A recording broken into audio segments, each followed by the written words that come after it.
Pozdrav ljudi, s vama je ponovo Harry Scary. Danas ćemo igrati Minecraft kao Minecraft tutorial, tako nešto. I ljudi, pokazat ću vam kako da spavnujete Ender Dragona u ovom kao običnom svijetu, običnom Minecraft, tako nešto. I sad ajmo ljudi da nađemo neko mjesto, evo možemo tu. Čekaj, da me mode 0.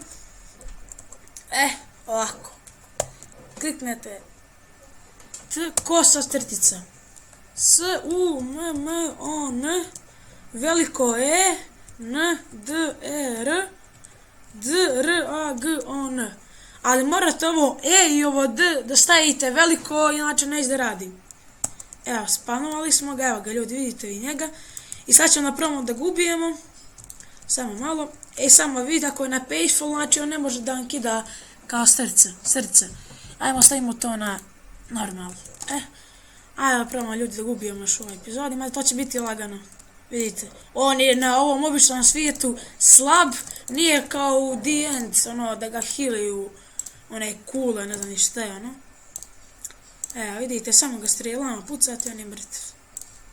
Ali dobro, morate da ga pogađate, ne možete paliti ovako strilu da ga promašujete. Eto vidite, malo ga mačem, ali mač ne treba ni da koristite. Evo, brzo ćemo da ga ubijemo, slab je on u ovom svijetu. Ajde da pojedemo jednog apple. Ajmo. I ljudi, uskoro će opet Hunger Games da se nastavi sezona snimanja Hunger Gamesa. Ajmo. Evo, brzo će on ima još četvrtinu healthy. Evo ga brzo. I ljudi, hvala vam na podršci. Imamo 85 subscribera, on je mrtav.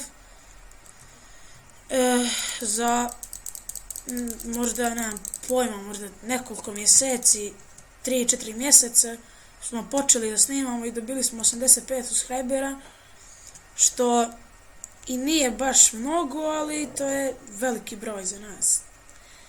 Evo ljudi, to je to što se tiče ovog klipa. Hvala vam što ste gledali. Vidimo se u sljedećem. Ćao!